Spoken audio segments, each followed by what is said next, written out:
Esta conferência será gravada agora. Oi, Renata. Oi. Vamos esperar uns 2 minutinhos e aí a gente já começa? Sim, um colega do Rio Grande do Sul me mandou uma mensagem agora no WhatsApp Hum, que ele não estava conseguindo conectar.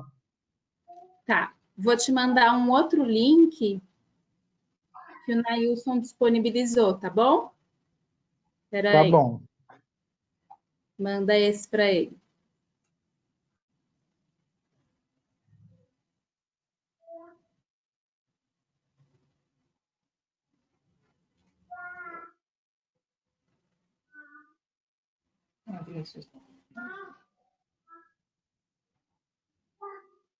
Ó, mandei pelo WhatsApp para você. já vou mandar.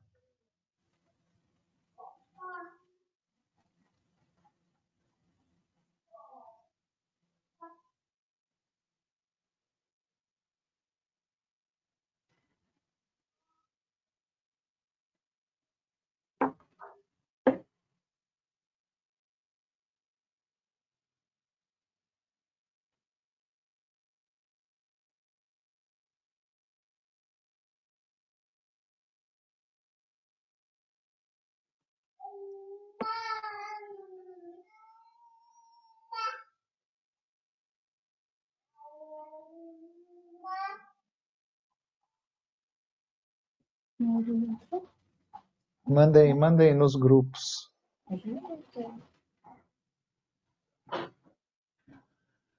E o horário você quem manda. A hora que você quiser, a gente começa. Eu agora não estou conseguindo mais ver. Desapareceu para mim aqui na aba lateral quantas pessoas já estavam conectadas, É, então agora eu estou vendo só vocês.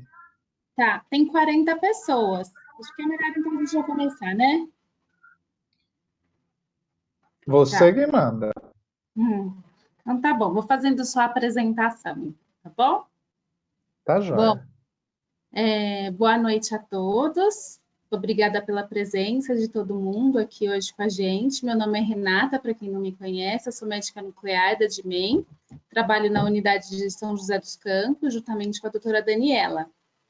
Essa noite a gente vai fazer mais uma live aqui e vamos falar sobre o uso da medicina nuclear nas doenças de tireoide e paratireoide, com o Dr. George. Essa aula ela está sendo realizada pela DIMEM em parceria com o GET, que é o Grupo de Estudos da Tireoide, compostos por médicos de diferentes especialidades daqui da nossa região, como cirurgiões de cabeça e pescoço, endócrinos, médicos nucleares, radiologistas e patologistas. Esse grupo ele é organizado pelo Dr. Maurílio Chagas, aqui de São José dos Campos, e a gente se reúne frequentemente para discussão multidisciplinar em eventos aqui na nossa região. E nós temos muito orgulho de fazer parte desse grupo. Essa noite, o nosso convidado é o Dr. George de Coura Filho. Ele é médico nuclear, com residência em medicina nuclear e doutorado em radiologia pela Faculdade de Medicina da Universidade de São Paulo. Atua na área de medicina nuclear, com ênfase em oncologia, PET-CT, SPECT-CT, cintilografias e terapias com radioisótopos. É vice-presidente da Sociedade Brasileira de Medicina Nuclear, médico assistente de medicina nuclear no ICESP, da Faculdade de Medicina da USP, e médico responsável da unidade da DIMEM de São Paulo. Eu vou pedir gentilmente que todos permaneçam com os microfones desligados durante a apresentação, e após a aula do Dr. Jorge, a gente vai poder fazer perguntas e discutir algum caso, se alguém quiser. Vou passar a palavra para o Dr. George. Obrigada, George, por estar aqui com a gente hoje, por ter aceito o nosso convite. E fique à vontade para começar. Obrigado pela apresentação, Renata. Eu dando uma olhada aqui nas pessoas conforme elas estão entrando, eu vejo que tem vários grandes amigos prestigiando, então desde já também quero agradecer a todo mundo que está disponibilizando um pouco do seu tempo para estar escutando a gente falar um pouco sobre medicina, o papel da medicina nuclear nas doenças da tireoide e paratireoide. O tema é bastante amplo e tem muita coisa para discutir. E eu acho que talvez valha a pena a gente dar uma passada geral com algumas pontuações sobre alguns aspectos que eu acho mais importantes de serem levantados ou atualizados e tentar depois deixar um tempo bom para a gente poder discutir e para perguntas e respostas. Eu só pedi novamente para todo mundo desligar o seu microfone, porque tem alguém falando aqui junto comigo. Equipos que vamos a utilizar estén en correctas condiciones. Pronto, agora tá bem. Deixa eu começar então a compartilhar a tela com vocês.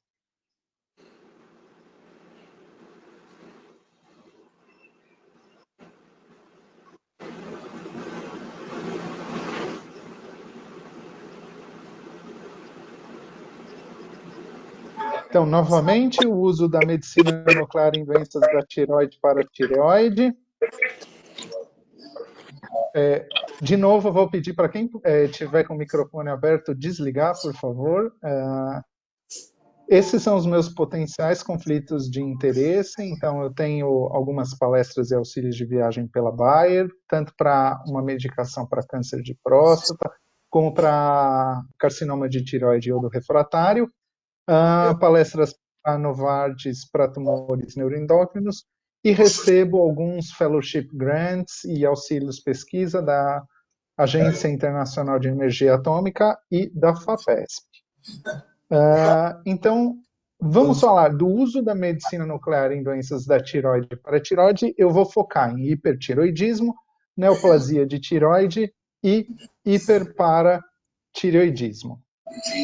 E lembrar que quando a gente fala das doenças tiroidianas, na medicina nuclear, o que é mais clássico é a gente aproveitar o metabolismo do iodo pela célula tiroidiana, tanto nas doenças benignas quanto nas doenças malignas, e através disso, utilizando um iodo radioativo, poder então obter imagens ou realizar tratamentos. Isso vai depender muito do tipo de partícula ou de radiação que está sendo emitida, né? Quando a gente usa as partículas propriamente ditas, a gente está buscando mais ionização do meio e indução de morte celular, enquanto que a emissão de raios gama a gente utiliza principalmente para a formação de imagem, assim como as emissões de pósitron. Quando a gente fala de usar o metabolismo do iodo para exames e tratamentos da medicina nuclear em tireoide, lembrar que a gente precisa otimizar a captação pelas células que são do nosso interesse. Então, para isso, a gente usa um preparo que envolve desde jejum de 8 horas, podendo ser reduzido a depender do que a gente está fazendo especificamente, a suspensão de medicações que possam interferir no metabolismo que a gente está estudando, onde, por exemplo, os hormônios tiroidianos, quando a gente fala de suspensão dos hormônios num preparo para uma pesquisa de corpo inteiro ou um tratamento com iodo radioativo, isso se dá por 30 dias. Lembrar que isso não é obrigatório, a gente pode usar como alternativa a medicação do TSH recombinante humano, onde a suspensão dos hormônios tiroidianos por 30 dias visa a elevação do TSH para que mais iodo seja incorporado pelas células. Quando a gente fala de medicamentos iodados, como, por exemplo, o xarope para tosse, o que a gente quer fazer é evitar que o corpo esteja sobrecarregado com iodo frio para não competir com o nosso iodo radioativo. Tapazol e propiltiuracil a gente pede em geral para suspender por 1 semana, 5 dias, e justamente o objetivo é que no hipertiroidismo a gente volte a ter uma hiperfunção da glândula, que vai levar a um aumento da concentração do iodo que a gente administrar. A amildarona, a semelhança dos medicamentos iodados, como o xarope para tosse, a gente está tentando evitar a competição. E a amildarona, uma coisa que eu acho importante reforçar, a gente coloca habitualmente 3 meses, mas isso é muito variável. Eu já tive pacientes com intervalos mais prolongados, sem conseguir captar por conta do uso crônico de amildarona. Então, esses são pacientes que às vezes podem se beneficiar, por exemplo, de uma iodúria antes da gente prosseguir com a nossa avaliação diagnóstica ou tratamento. Uma dieta pobre em iodo por 15 dias. Diversos são os alimentos que podem conter iodo. Eu reforço o uso do sal, porque por legislação a gente tem a reposição do iodo no sal brasileiro.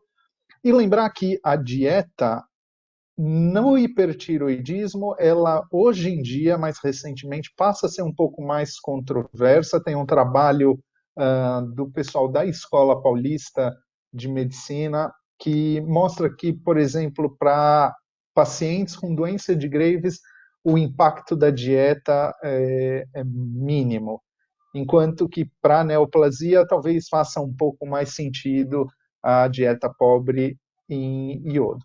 Quando se fala de não usar por 15 dias também esmalte, maquiagem, é muito relacionado à contaminação com o iodo não radioativo. E eu já tive diversos pacientes que tinham problema com esse tipo de suspensão, como, por exemplo, uma modelo que trabalhava com maquiagem. Então, uma coisa que eu sempre oriento os pacientes é que busque o serviço de atendimento ao consumidor do produto que você vai usar para checar se ele tem ou não tem iodo. A mesma coisa, tintura para cabelo, polvidine, que pode ser usado em exame ginecológico, ou tratamento cirúrgico ou de canal dentário que vá massa com base em iodo. E exames contrastados, classicamente se falava em 3 meses, mas eu hoje tenho usado, eu tenho usado o intervalo de 1 mês, porque tem um trabalho muito robusto, realizado também pelo pessoal da Escola Paulista de Medicina, base da tese da doutora Rosália Padovani, que mostra que 1 mês é suficiente para os contrastes iodados mais modernos. Quando a gente fala de imagens em doenças benignas da tireoide, a gente está falando da cintilografia da tireoide, que pode ser feita com 10 milicuries de hipertecnetato de sódio, que é administrado por via endovenosa, e as imagens são obtidas na região cervical cerca de 30 minutos depois do radiofármaco, ou a gente está falando de 200 a 300 microcurie de iodeto de sódio com, por exemplo, iodo 131 administrado via oral, com imagens da região cervical, em geral 2 e 24 horas após o radiofármaco, sendo que é tido como pico habitual de concentração 24 horas, então, para efeitos de valor percentual de captação, é muito interessante. Aí eu ressalto em negrito a minha preferência pessoal. As imagens com pertecnetato de sódio são mais bonitas da tireoide, mas eu gosto de ter a captação de iodo, principalmente se eu for utilizar uma equação como Quimby-Marinelli para cálculo de dose em tratamento no hipertireoidismo. Então, eu costumo dar preferência por usar imagens com iodeto de sódio e confio muito na imagem anatômica do ultrassom como uma imagem de maior precisão para verificação, por exemplo, de nódulos tiroidianos. Lembrar que a cintilografia da tireoide, em geral, tem indicação para o paciente que tem hipertiroidismo, tanto para a doença de Graves, o bócio multinodular tóxico, um paciente que você queira fazer o diferencial, por exemplo, com uma tireoidite, que esteja num quadro mais agudo de circulação dos hormônios tiroidianos, ou para avaliação de malformações, como, por exemplo, essa imagem aqui, que mostra uma tireoide sublingual. Lembrar que hoje a cintilografia da tireoide não tem papel para avaliação do nódulo tiroidiano, tá? Lembrar que é sempre importante a gente fazer, junto com a cintilografia de tireoide, estudos de captação para a gente ter aí um percentual de concentração do nosso radiofármaco que pode ser útil para quando a gente for fazer uma terapia de hipertireoidismo. Quando a gente fala de tratamento do hipertireoidismo com radioiodo, nas doenças benignas, em geral, as doses vão variar de 10 a 30 milicuris. Em alguns casos, como por exemplo, redução de bócio atóxico, podem ser utilizadas doses maiores. E essas doses podem ser fixas, de 10 a 30, a depender da patologia. Por exemplo, doses mais baixas, 10 a 15, para a doença de Graves, ou, por exemplo, doses mais altas, 20 a 30 em doença de Plummer, ou bócio multinodular, ou a dose pode ser calculada. Eu gosto bastante de trabalhar com a dose calculada. Eu tenho uma publicação em conjunto com o grupo aqui da Universidade de São Paulo, onde a gente avaliou a chance de um paciente responder ao tratamento com radioiodo, e tem uma relação muito próxima com a dose absorvida pela glândula. Então eu tenho tido uma preferência por fazer dose calculada. Lembrar que quanto maior a captação tiroidiana, maior o sucesso do tratamento. Captação normal ou baixa costuma não indicar o tratamento com radioiodo. Exceção é o paciente que tem um bócio atóxico, mas que não tem condições cirúrgicas ou se recusa a passar por cirurgia. Em geral, para essas doses mais baixas, não é necessário internação. Quando a gente usa o metabolismo de iodo para pesquisa de corpo inteiro, o que a gente tem por base é que o carcinoma papilífero ou folicular da tireoide, que a gente agrupa como as neoplasias bem diferenciadas da tireoide, elas mantêm essa fisiologia de concentrar iodo. A gente pode usar desde para detecção de lesões desconhecidas, como para definir o potencial terapêutico do radioiodo, ou para confirmar aonde se concentrou a dose terapêutica de iodo radioativo. Lembrar que a pesquisa de corpo inteiro tem o valor essa habilidade de reconhecer os pacientes que concentram iodo. Então, ele tem uma relação muito íntima com a expressão da proteína de cotransporte só de iodo, o NIS, né?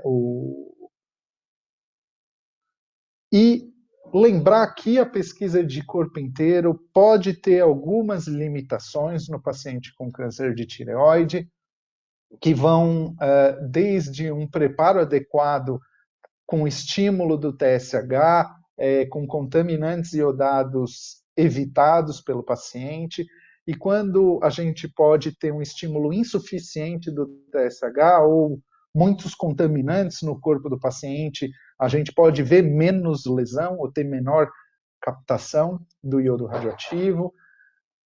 As limitações também podem ser dependentes do isótopo do iodo utilizado. A gente sabe que o iodo 123 tem uma qualidade melhor de imagem, porém, infelizmente, no Brasil, a gente tem uma dificuldade de acesso ao iodo 123.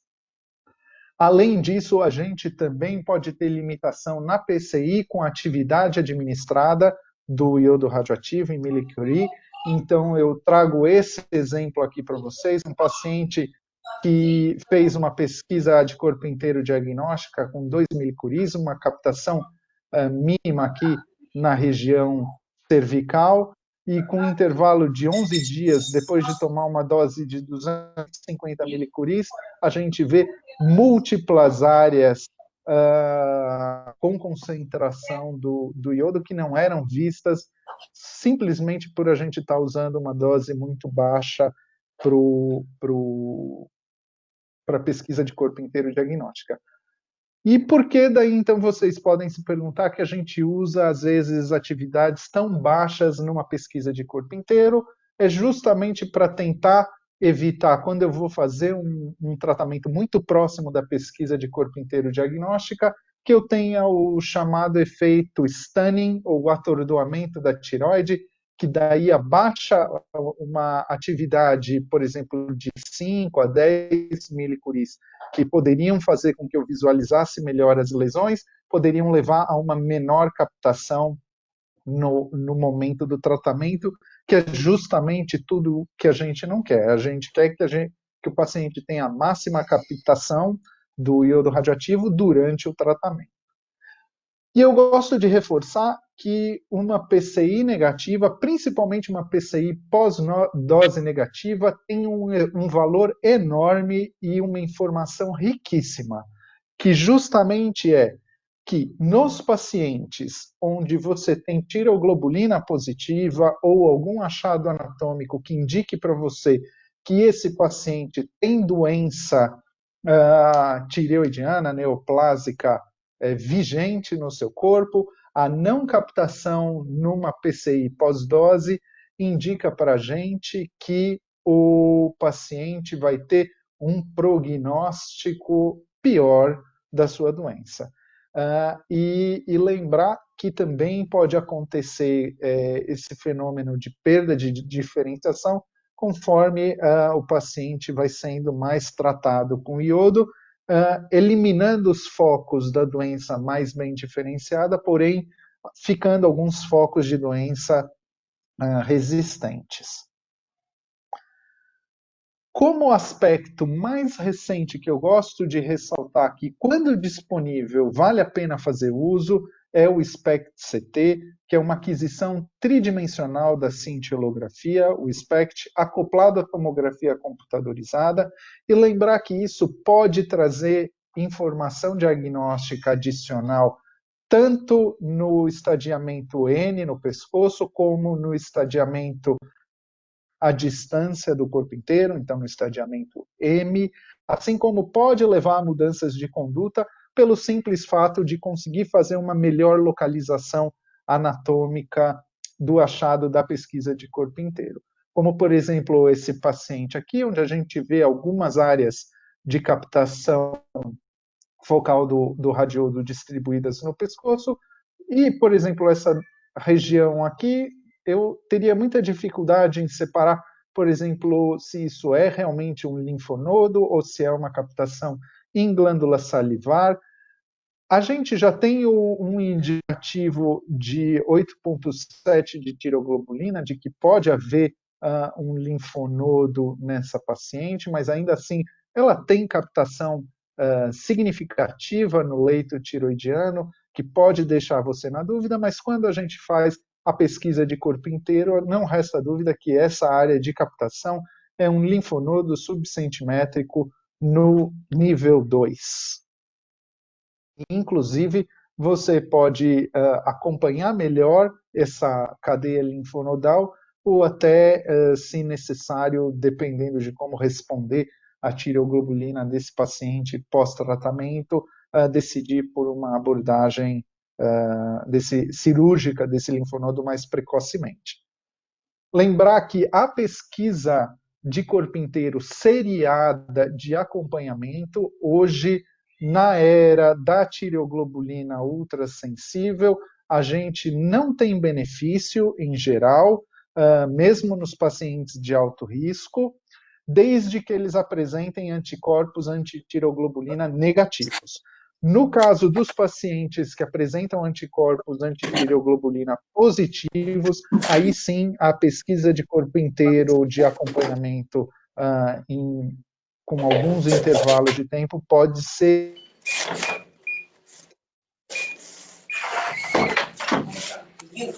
terapêutica para avaliar a captação cervical ou um eventual sítio desconhecido de metástase, pós-dose terapêutica para avaliar as áreas de captação do tratamento. Então, pré-dose terapêutica tem um uso controverso e precisa se ver muito bem qual que vai ser o benefício que o paciente vai ter para que a gente use.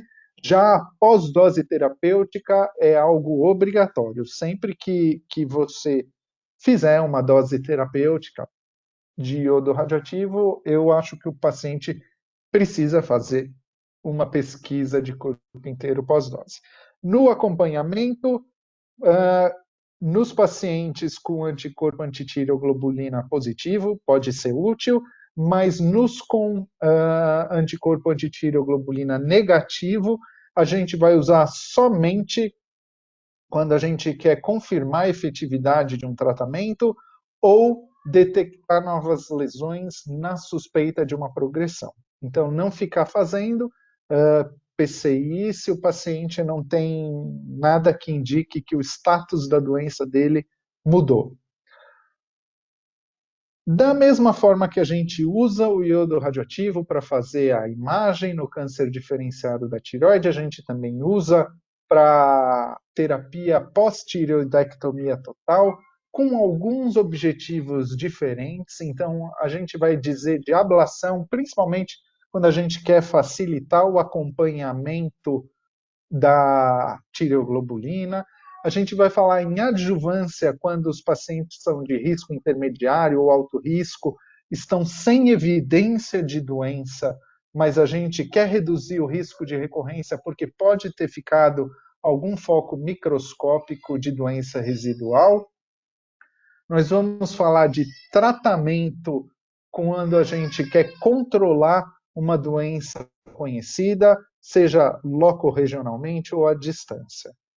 E a gente sabe que, principalmente nos pacientes de estadios mais avançados, como esses pacientes de estadio 2 e 3 do AJCC, vigente em 94, que foi quando o Mazzaferri publicou esses dados, a gente tem, ao longo de 30 anos, uma significativa redução da recorrência cervical da neoplasia tiroidiana quando a gente associa o iodo 131 à tiroidectomia total, assim como a gente também reduz de maneira significativa a mortalidade associando o uso do iodo 131. Porém, para indicar iodoterapia, não é para todo o paciente. A gente precisa entender muito bem o TNM, o estadiamento desse paciente, estimar os riscos de recorrência e mortalidade e balancear os potenciais efeitos benéficos com os potenciais efeitos indesejados dessa intervenção terapêutica. Lembrar que os pacientes de estadiamentos mais altos são os que mais se beneficiam, bem como os pacientes que apresentam maior risco de recorrência da doença locorregional também são os pacientes que podem se beneficiar mais do radiodo. E então, para isso, a gente tem que levar em conta desde o tamanho do tumor, se ele se estendia para estruturas adjacentes ou não, a presença de metástases em compartimento central ou compartimento lateral, ou a presença de metástases, e bem como outras características, algumas mais ou menos controversas, como multifocalidade e extensão extratiroidiana mínima, que é um pouco mais controverso o benefício do iodo, porém, mais de 5 linfonodos, linfonodos que eram palpáveis, invasão vascular significativa, extensão extratiroidiana notada, grosseira, enfim, várias outras características que vão determinar uma maior chance do paciente recorrer e que vão indicar para a gente mais benefício do iodo.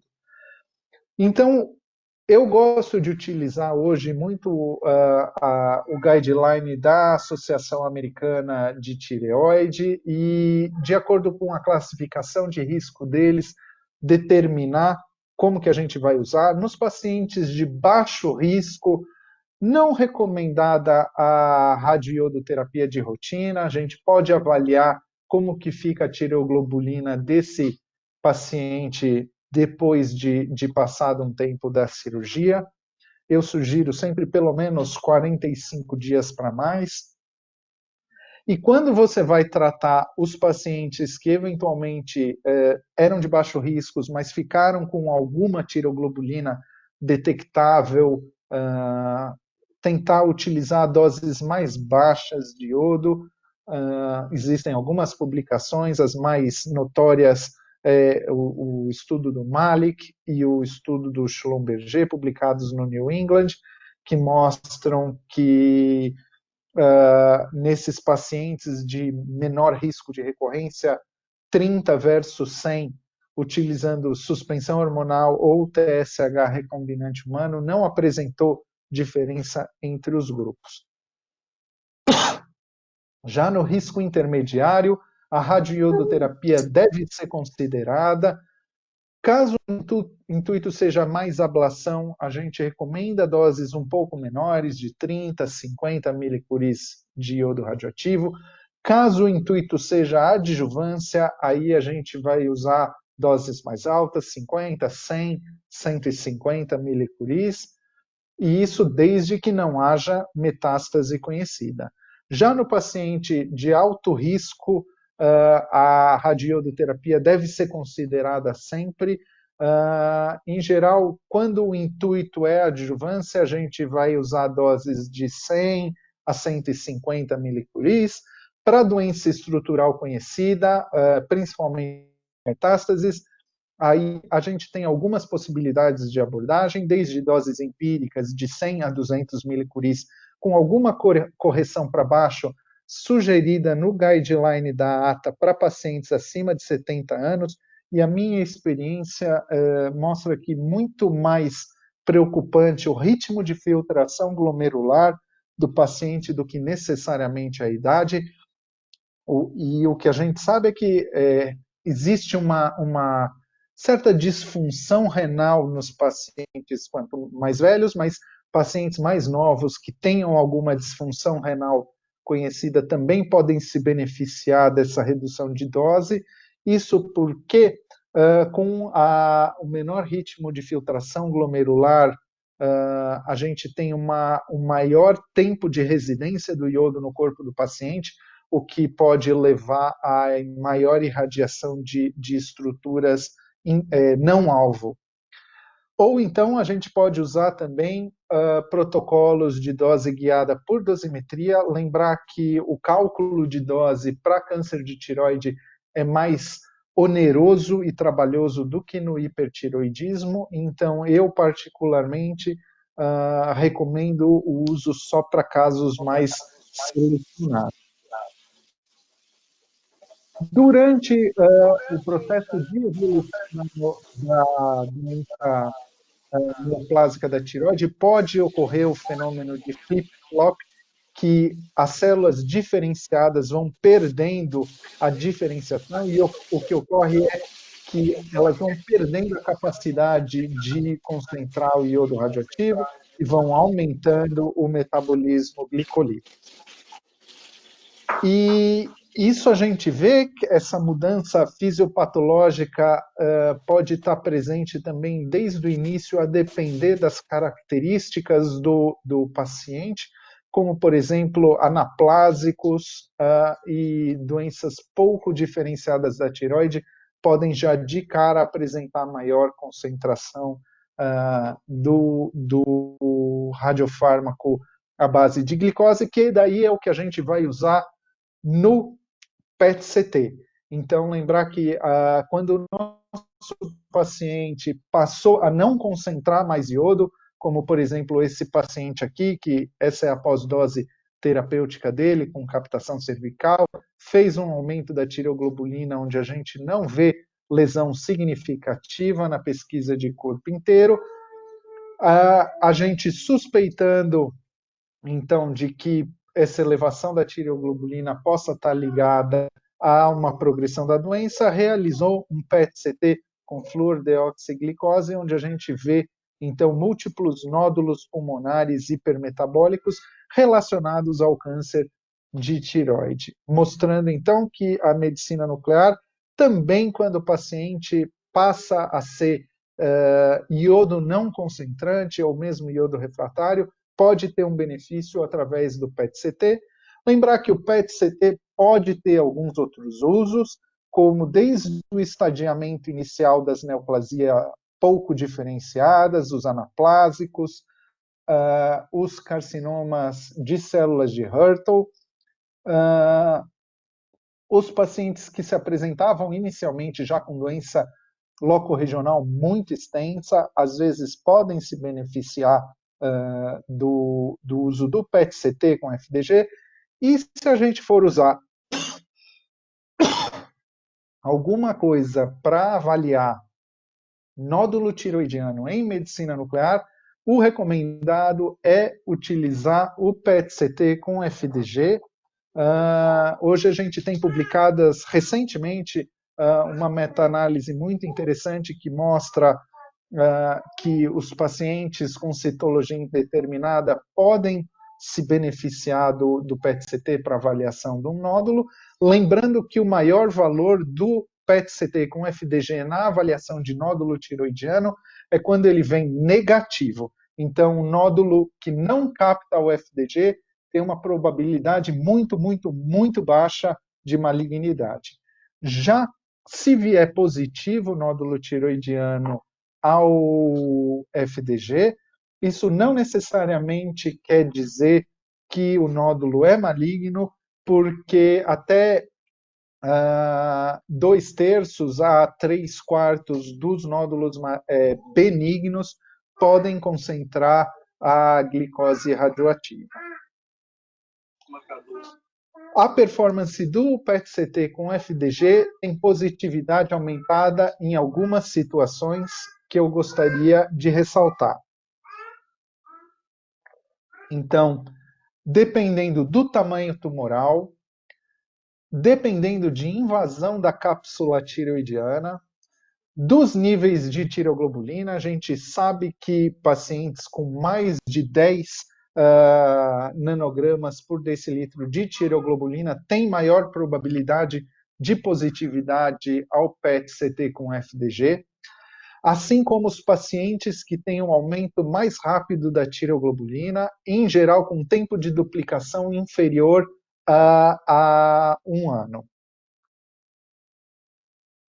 E lembrar também que, apesar da gente não ter dito até nada nesse momento, porque a gente estava concentrado no carcinoma bem diferenciado da tireoide, o carcinoma medular da tireoide, onde não interessa muito para a gente a questão do metabolismo do iodo, e que, infelizmente, pode ter um metabolismo glicolítico baixo, a gente pode ter algumas alternativas para avaliar o paciente metastático de carcinoma medular de tireoide. Esse é um trabalho publicado no Journal of Clinical Endocrinology and Metabolism, no qual eu sou coautor, onde a gente fez uma avaliação, e o que eu destaco nesse trabalho é que, para alguns sítios, como linfonodos mediastinais e osso, nós tivemos tanto alta sensibilidade como alta especificidade, porém, para linfonodos cervicais, doença hepática e doença pulmonar, quando a gente compara, por exemplo, com ultrassom de pescoço ou com tomografia computadorizada de tórax ou tomografia computadorizada com contraste ou ressonância magnética, a nossa sensibilidade é mais baixa, apesar da gente manter uma especificidade mais alta. Temos um artigo em fase de submissão, ainda passando por revisão da revista, onde a gente também traz como alternativa o uso do PET-CT com fluoreto de sódio, que é um radiofármaco para avaliação exclusiva óssea, que também pode ser útil no carcinoma medular de tireoide. Lembrando que uma das coisas interessantes do PET-CT é a capacidade de, em um único estudo, avaliar todos os segmentos do corpo do paciente. Quando a gente fala das aplicações de medicina nuclear nas paratireoides, nós estamos falando do hiperparatireoidismo, que a gente sabe que é um diagnóstico clínico laboratorial, mas que tem importância dos métodos de imagem na localização pré-operatória, e as técnicas mais habituais é o ultrassom e a cintilografia de paratireoide. A cintilografia de paratireoide, a gente vai usar um radiofármaco que se chama Cestamib, radiomarcado com o tecnésio 99 metastável, que tem afinidade pelo tecido paratireoidiano hiperfuncionante. Podem ser utilizadas algumas técnicas de aquisição, como, por exemplo, a combinação de cintilografia de paratireoide com uma cintilografia de tireoide, fazendo ou não a subtração das imagens, ou a técnica de múltiplas imagens de clareamento, como o exemplo aqui, onde a gente tem a imagem de 10 minutos após a administração do Cestamib, imagens de 2 horas, onde tem um clareamento parcial da tireoide e a retenção na paratireoide, imagem posterior até de 5 horas, onde tem o clareamento total da tireoide e a retenção exclusiva no tecido paratireoidiano hiperfuncionante. Lembrando que a captação do Cestamib tem correlação fisiopatológica com alguns aspectos, e eu ressalto principalmente com os valores de PTH, refletindo o conteúdo de células oxifílicas naquela paratireoide, tá?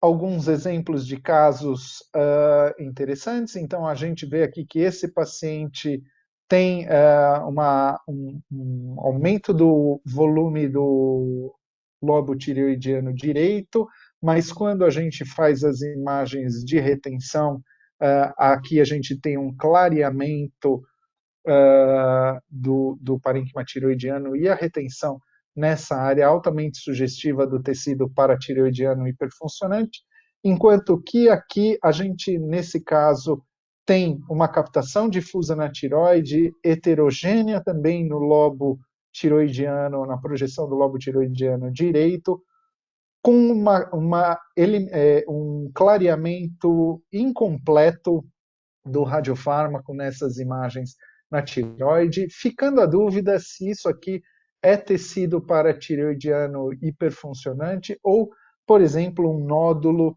tireoidiano que também pode captar o Cestamib, desde nódulos benignos a malignos. Daí, nessas situações, a gente pode agregar ao SPECT, novamente, a aquisição multiplanar em 360 graus da cintilografia, com uma reconstrução 3D, para tentar ter um ganho de performance diagnóstica, e a gente vê aqui nitidamente que tem um aumento dos casos verdadeiros positivos e uma redução dos falsos negativos quando a gente associa a técnica SPECT ao MIB em comparação só com as imagens planas, aumentando a sensibilidade. E quando a gente agrega a nossa interpretação o ultrassom, a gente ainda melhora ainda mais a performance da cintilografia. E também lembrar que a gente também pode, quando disponível, agregar a tomografia computadorizada à aquisição tomográfica da cintilografia, o SPECT-CT, e daí a gente caracteriza melhor anatomicamente os achados cintilográficos, evitando falsos positivos como nódulos tiroidianos. A gente tem, por exemplo, essa meta-análise com 19 estudos que mostra um significativo aumento tanto de sensibilidade, especificidade e decorrentemente da acurácia, quando a gente compara cintilografia multifases só com imagens planas, em relação à cintilografia multifases só com SPECT e cintilografia multifases com SPECT-CT. Aqui eu, retornando aos casos que eu tinha mostrado anteriormente, então a gente vê aqui o nódulo hipoatenuante no caso onde teve o clareamento completo da glândula tiroide, e lembrar que com isso eu também posso ter o fornecimento de algumas relações anatômicas com vaso para facilitar a procura do cirurgião no momento do ato intraoperatório.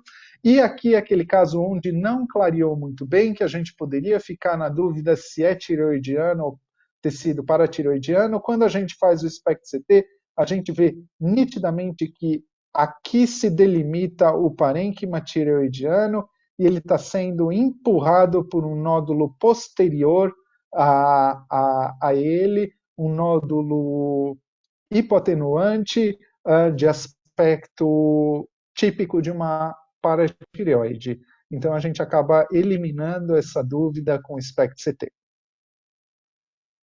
E daí, sabendo que a gente tem ainda outros métodos, como ressonância magnética, tomografia 4D, que tentam fazer essa avaliação das paratireoides hiperfuncionantes, nessa meta-análise a gente vê que o ideal é colocado como uma combinação de ultrassom mais cintilografia de paratireoides com sensibilidade de 86%. Era isso que eu queria trazer para vocês e espero que dê bastante tempo aí para a gente discutir outros aspectos interessantes das aplicações da medicina nuclear nas doenças tireoidianas e paratireoidianas. Obrigado. Obrigada, George. Foi ótima a apresentação. E eu queria abrir para perguntas, ver se alguém tem alguma dúvida, quer perguntar alguma coisa. E eu queria também que você já fosse comentando a respeito de internação em radioterapia, que a gente teve uma mudança recente, né, por conta da pandemia. Então, acho que era legal a gente falar um pouquinho sobre isso, se a gente está internando os pacientes, se existe risco para os pacientes quanto à Covid. Você pode falar um pouquinho? Perfeito. Então, a gente sabe que diversos quartos de iodo distribuídos no Brasil acabaram ficando em alas dedicadas a pacientes com Covid. Além disso, para redução do risco de um paciente com câncer de tireoide pegar Covid, a gente teve uma autorização em caráter especial da Comissão Nacional de Energia Nuclear, que permitiu que doses superiores à estabelecida pela legislação pudessem ser realizadas de forma ambulatorial. Acho isso extremamente interessante, está sendo utilizado no Brasil e abre um momento muito oportuno para a gente rediscutir os níveis de atividade para alta, e como vice-presidente da Sociedade Brasileira de Medicina Nuclear, com interesse nessa área, eu já fiz um ofício, já foi encaminhado à Comissão Nacional de Energia Nuclear, para que após a pandemia a gente volte a discutir a norma 3.05, para quem sabe fazer uma revisão da atividade permitida para uso ambulatorial. Tá, joia, obrigada. Tem uma pergunta aqui no chat, que é do Fábio, perguntando aqui se o uso do bloqueador de canal de cálcio diminui... Ixi, peraí. a sensibilidade da detecção de cintilografia de paratireoide? Obrigado pela pergunta, Fábio. Então, é bem controverso. Eu, pessoalmente, não tenho sido enfático na recomendação da parada do bloqueador de canal de cálcio. Alguns trabalhos mostram que pode ter alguma influência, alguns trabalhos mostram que a influência pode ser pequena. Eu, particularmente, a impressão que eu tenho é que o impacto disso é pequeno. Então, eu não acho que seja algo que vale a pena ser muito enfatizado, mesmo porque a gente não sabe como que as outras patologias do paciente vão se comportar na ausência do bloqueador de canal de cálcio. Ótimo. Tem uma outra aqui também do Dr. Gabriel, que é quando você indica o ultrassom pós-operatório nos casos de câncer de tireoide? Se você sempre utiliza o uso antes de fazer a radioterapia nos pacientes com indicação de adjuvância. Perfeito. Eu acho essa pergunta excelente, porque leva a gente a fazer a seguinte consideração. A maioria dos pacientes são encaminhados para a gente logo depois da tireoidectomia total. E a gente tem por tendência a preferir fazer a iodoterapia com um intervalo de menos de 6 meses da cirurgia para tentar otimizar o benefício. E num cenário precoce pós-cirúrgico, o ultrassom pode ter o problema de eventualmente identificar linfonodos aumentados, mas que são de caráter inflamatório pela própria recuperação cirúrgica. Então, eu não tenho utilizado ultrassom antes da radioterapia de rotina. Quando eu tenho alguma evidência que me indique que talvez possa ter restado doença, por exemplo, um paciente que está queixando de algo à palpação, aí eu posso considerar fazer o uso do ultrassom, lembrando que quanto mais distante da cirurgia, melhor acaba sendo, porque é menor a probabilidade de você ter um falso positivo por um linfonodo reacional. A gente tem aqui uma pergunta do Maurílio Chagas, né? Qual dose da iodoterapia pode comprometer a função renal? Na verdade, a iodoterapia em si não compromete a função renal. A iodoterapia, ela tem como eventos adversos mais frequentes a cialoadenite, paciente cursando depois com xerostomia ou xeroftalmia. Em doses mais altas pode ter alguma correlação com disfunção gonadal, até segundas neoplasias. Isso está muito ligado ao tempo de circulação do iodo no paciente. Então, na verdade, é o paciente com função renal comprometida que pode, na verdade, quando a gente usa o radiodo, favorecer que ele tenha mais complicações ou eventos adversos relacionados ao iodo radioativo. Então, por isso que faz algum sentido no paciente que tem função renal comprometida a gente fazer uma redução da dose de iodo. Não porque o iodo prejudique o rim, mas é porque o rim comprometido faz com que o iodo fique circulando mais tempo e irradiando os tecidos sadios. E acho que a próxima pergunta é sobre... O Higino. Isso, o Higino está perguntando sobre a frequência de cialadenite pós-radioterapia em doenças benignas e malignas. Como eu oriento esses pacientes?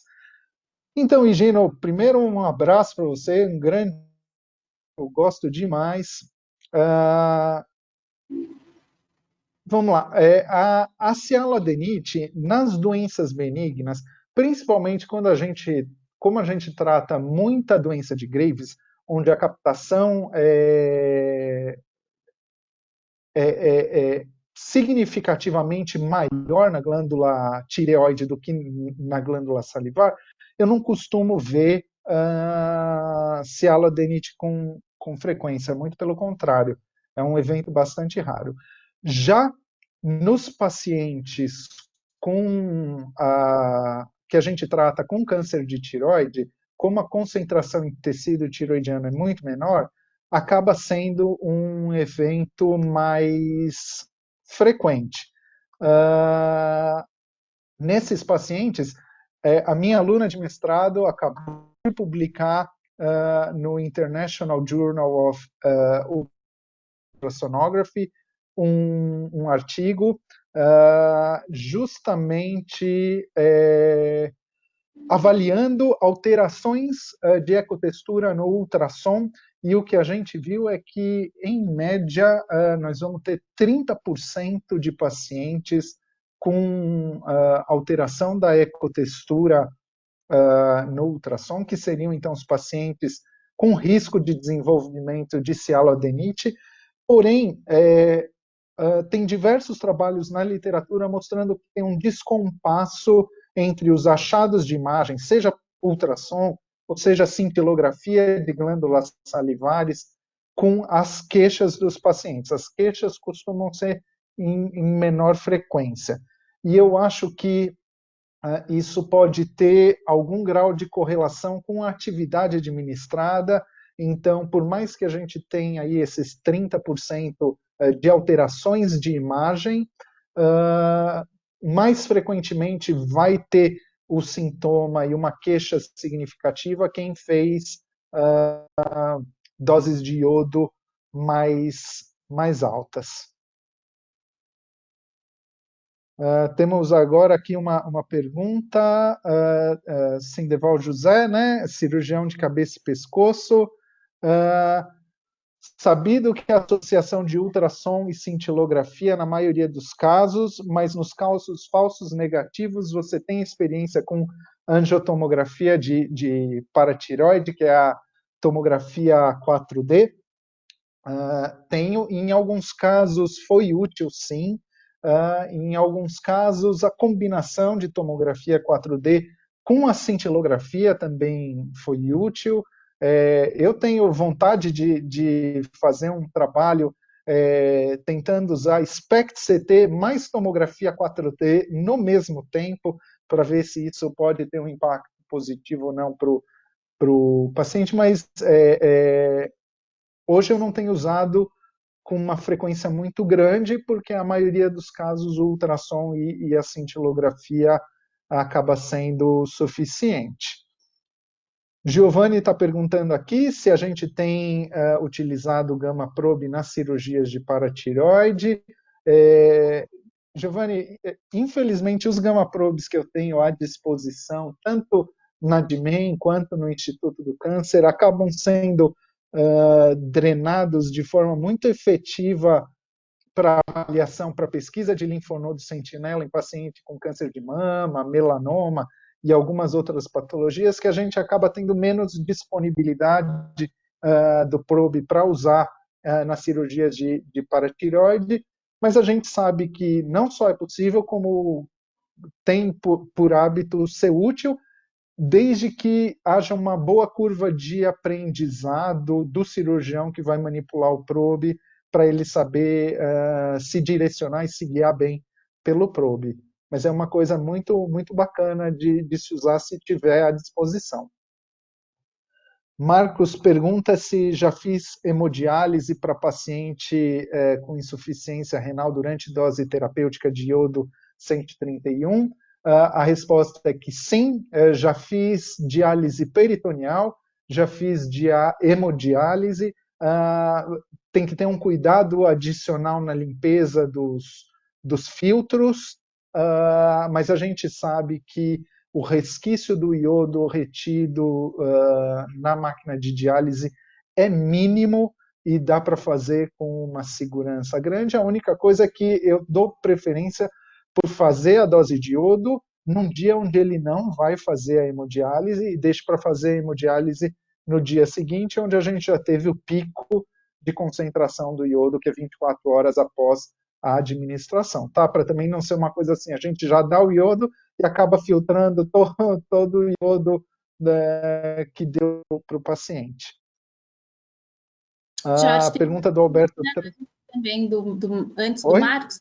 Antes do Marcos, tinha uma pergunta também sobre PET em PCI negativa. Qual que é o momento de fazer o PET? Eu não vi essa pergunta, peço desculpas. Então, qual o momento de fazer o PET?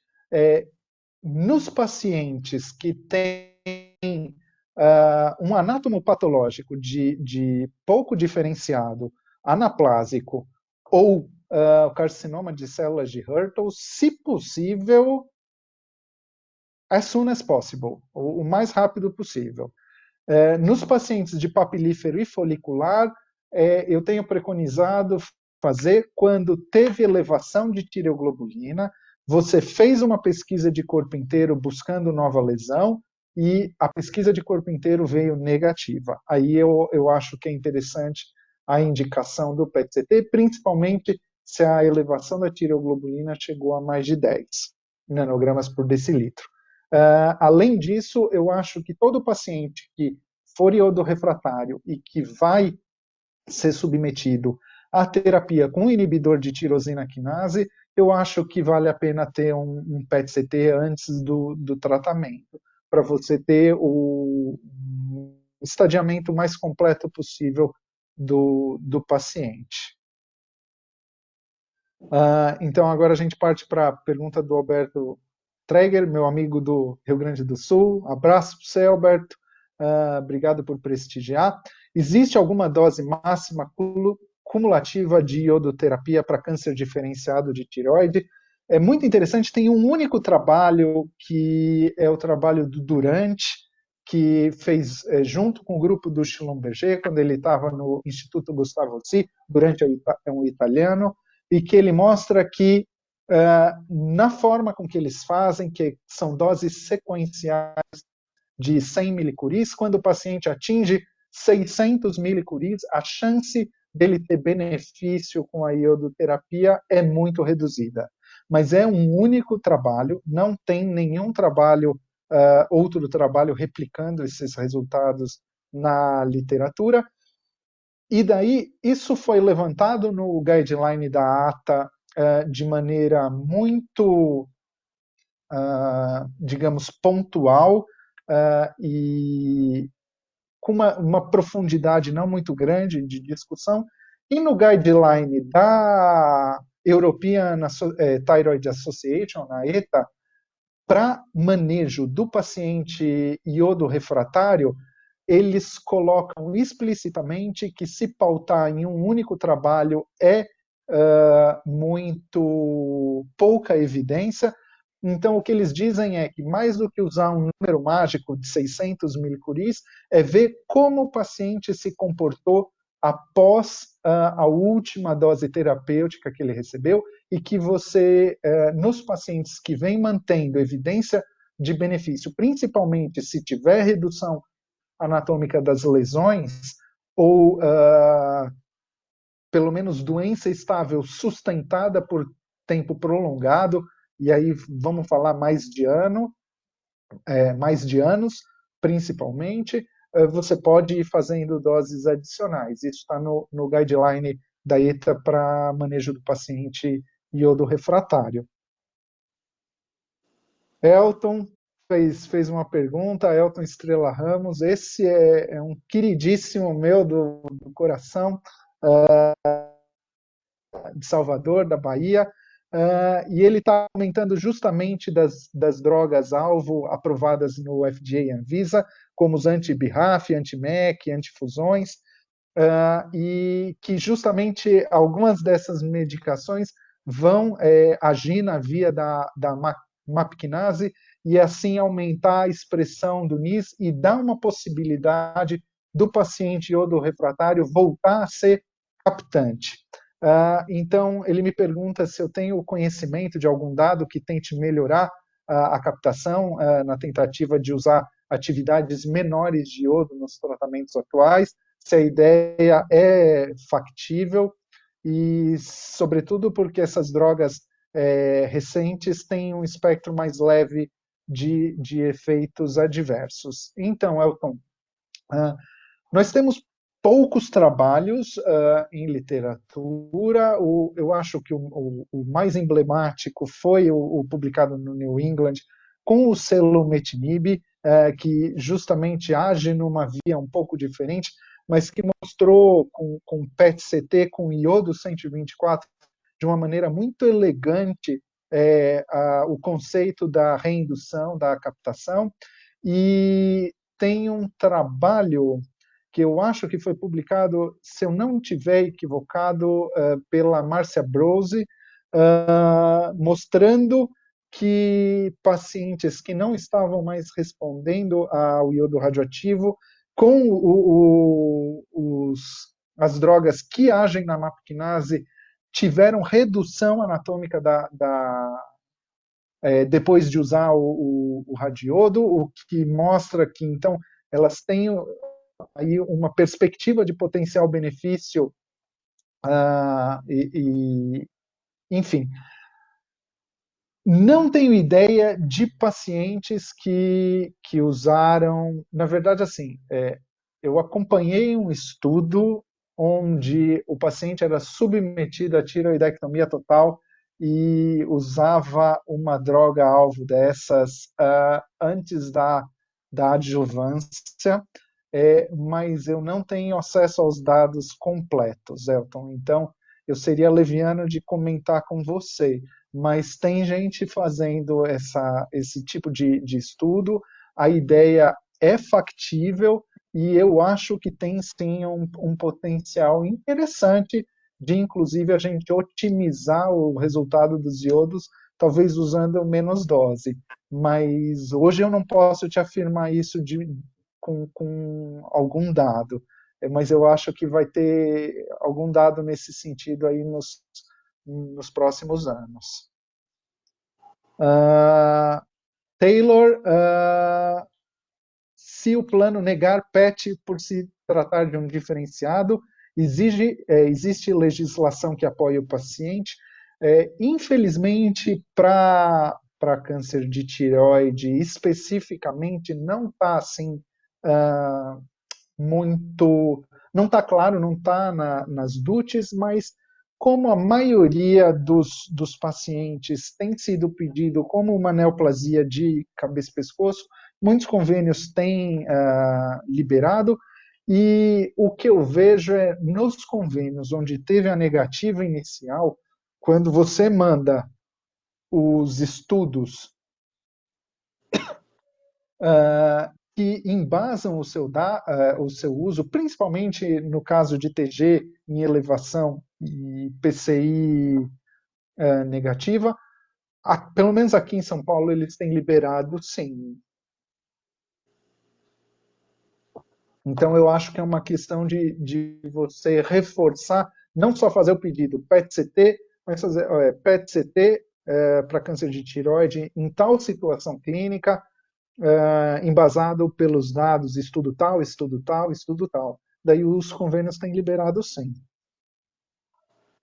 Igor Coelho, fazendo uma pergunta sobre tratamento de múltiplos nódulos pulmonares metastáticos de carcinoma papilífero ainda sensíveis a iodo 131, usa-se doses mais baixas, corticoide prévio. Então, é possível sim utilizar corticoide prévio, principalmente se você acha que o paciente vai desenvolver algum sintoma respiratório pela inflamação gerada pela radiação, então pela pneumonite, enquanto que se reduzir dose, você está principalmente tentando evitar fibrose pulmonar, e o que tem são poucos estudos, mas que mostram que você pode ter um aumento da incidência de fibrose pulmonar quando você tem um acumulado superior a 80 milicuris no pulmão, não 80 milicuris administrado para o paciente, é 80 milicuris retidos no pulmão em 48 horas. E isso pode levar o paciente a ter uma maior chance dele desenvolver fibrose por pneumonite actínica. Minha experiência, e eu tenho bastante caso metastático pulmonar, é que isso é um evento raro. Acontece, mas é bem raro. Então, poucos pacientes precisei reduzir dose. Na verdade, eu conto nos dedos, talvez um ou dois. A pergunta do Newton: para fins de preparo, posso dizer que existe um paralelo inequívoco entre a iodúria e o status intracelular de iodeto para os pacientes que receberam contraste iodado, pensando na segurança do preparo. Então, assim, Newton, é sabido que o valor da iodúria individualmente pode ser limitado, principalmente dependendo da metodologia que você usa para determinar a concentração de iodo na urina. Ele tem um valor muito grande quando feito em estudo populacional. A iodúria aí é muito interessante, mas intra-indivíduo pode ser problemático. Porém, se você tiver uma metodologia confiável, e, por exemplo, eu sei que o Elton Estrela, lá em Salvador, desenvolveu uma metodologia para medição de iodúria, e eu confio muito no trabalho do Elton. Se você tem uma metodologia confiável, eu acho que dá para ter como parâmetro geral, principalmente para o paciente que, antes de entrar no preparo, você já faça uma iodúria e ela venha alta. No acompanhamento pós-preparo, você medir de novo, e se ela estiver baixo, te dá uma segurança maior para fazer a iodoterapia. Lembrando que nem sempre é muito fácil conseguir a análise clínica de iodúria no Brasil. Às vezes a gente tem algumas limitações. Acho que eram essas as perguntas. Renata, alguém a fim de fazer mais alguma pergunta? No microfone ou aí no chat. Uma dúvida que surge bastante aqui, principalmente entre os endócrinos, Jorge, é sobre exoftalmo em tratamento de hipertiroidismo, de Graves. Se piora, se melhora, se pode melhorar, e se você usa corticoide também nos casos de exoftalmo. Tá. Então, assim, minha experiência pessoal pode ocorrer sim, piora do exoftalmo. Então, você tem que ter um cuidado muito grande no paciente que tem um exoftalmo acentuado. Eu tenho de praxe utilizado corticoide nos pacientes que têm exoftalmo.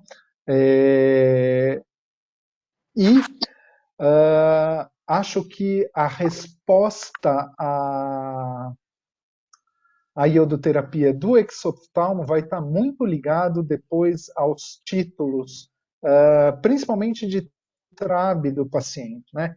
Quando você vê um declínio muito significativo do nível de TRAB, a gente acaba vendo melhora do exoftalmo, mas eu acho que você deveria sim usar corticoide quando vai tratar um hipertiroidismo com exoftalmia associada. Uhum. Mais alguma pergunta? Acho que só elogios agora. Vi meu amigo Luiz Massarolo prestigiando. Que hora vamos conversar pessoalmente, cara? Acho que tem mais uma aí. O Elton fez uma contribuição aqui, de novo, é um cara com uma experiência assim, fantástica e que entende muito de iodúria. Então ele coloca, né, que a iodúria reflete o consumo de iodo, principalmente nas últimas 24 horas. E é um método trabalhoso, ou feito por ICP-MS, que é mais difícil acesso do que o método SK. Então, além disso, idealmente deve se correlacionar com a creatinina urinária ou ser coletada por 24 horas, não em amostra isolada. Então, ele coloca que no dia a dia não costuma ser útil. E acho que é uma impressão que eu tenho também, Elton. Obrigado aí pela tua experiência. E estamos vendo de fazer mais uma live junto também, né, Elton? Eu e você aí para o pessoal de Florianópolis, que, como sempre, vai ser um prazer. Legal. A Miriam perguntou se vai estar salva, né? A aula se foi gravada. Ela foi gravada sim, Miriam. E a partir de amanhã vai estar disponível no site da DIMEI e também no canal do YouTube, que é DIMEI Medicina Nuclear. Peraí, só confirmar. Acho que é a partir de amanhã mesmo. Então, quem perdeu o comecinho da aula, se quiser ver novamente e falar para os amigos, né, que não puderam assistir, será um prazer. Deixa eu só confirmar o nome aqui, é de mim, Medicina Nuclear, o canal do YouTube também. Tá bom? Acho que é só, então. George, eu agradeço novamente, viu? Foi muito, muito boa a apresentação, foi muito proveitosa aí, o pessoal conseguiu tirar bastante dúvida. E eu agradeço em nome da DIMEM e do Grupo de Estudos de Tireoide aqui de São José pela sua presença e disponibilidade da aula. Eu que agradeço, Renata, pela oportunidade e a todo mundo que participou. E espero que tenha sido útil. Muito útil. Obrigada, boa noite a todos. Agradeço a presença de todos também. Tá bom? Boa noite. Tchau, Jorge.